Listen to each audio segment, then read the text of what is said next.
रूस यूक्रेन युद्ध की आग भले ही 2022 से धधकना शुरू हुई हो, मगर इसकी पटकथा उससे पहले ही लिखी जा चुकी थी। एक तरफ यूक्रेन को नाटो में शामिल होने की चाह थी, तो वहीं रूस इस कदम को कतई सहन नहीं करने की हालत में था, जबकि पश्चिमी देश यूक्रेन का खुलकर समर्थन कर रहे थे। इसी के चलते रूस ने 25 फरवरी 2022 को यूक्रेन पर सैन्य कार्रवाई थोप दी। उस दिन से लेकर आज तक ये युद्ध चल रहा है। इसका असर पूरी दुनिया झेल रही है। न रूस रुक रहा है और न ही यूक्रेन हार मान रहा है। सिर्फ और सिर्फ गोलियों की तड़तड़ाहट और मिसाइलों की गूंज ही सुनाई दे रही है। रूस एक बार फिर यूक्रेन पर हावी होने लगा है।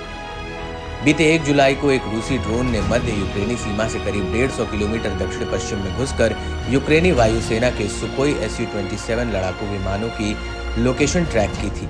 फिर सुनहरा मौका देख एक रूसी स्कंद बैलिस्टिक मिसाइल एयरबेस पर खड़े 6 लड़ाकू विमानों पर कहर बनकर टूटी। इस हमले से यूक्रेन को बहुत बड़ा धक्का लगा। यूक्रेन की हवाई ताकत को बहुत बड़ा झटका लगा है।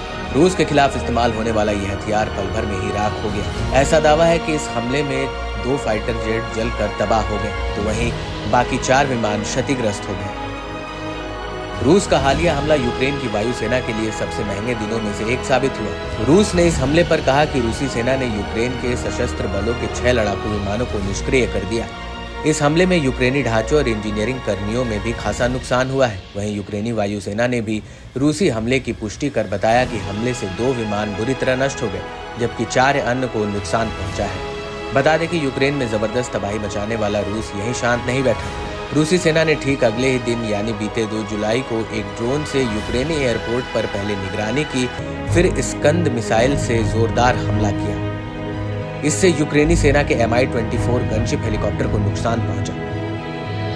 ऐसे में लगातार 2 दिन रूस के 2 बड़े घातक हमलों ने यूक्रेन की बेचैनी को बढ़ा दिया है। रूसी हमलों का जमकर पलटवार कर रहे हैं। यूक्रेनी सेना का मनोबल काफी टूटा है। ऐसा दावा किया जा रहा है कि यूक्रेनी ठिकानों पर रूसी छापे तेज हो गए हैं। इससे यूक्रेनी वायुसेना को महत्वपूर्ण नुकसान पहुंचा है। खबरों की माने तो इन हमलों के बीच अब 2 Su-27, 2 MiG-29, एक Su-25 और एक Mi-24 हेलीकॉप्टर नष्ट हुआ है। ऐसे में यूक्रेनी सांसदों को आने वाले F-16 लड़ाकू विमानों की सुरक्षा पर चिंता सताने लगी है।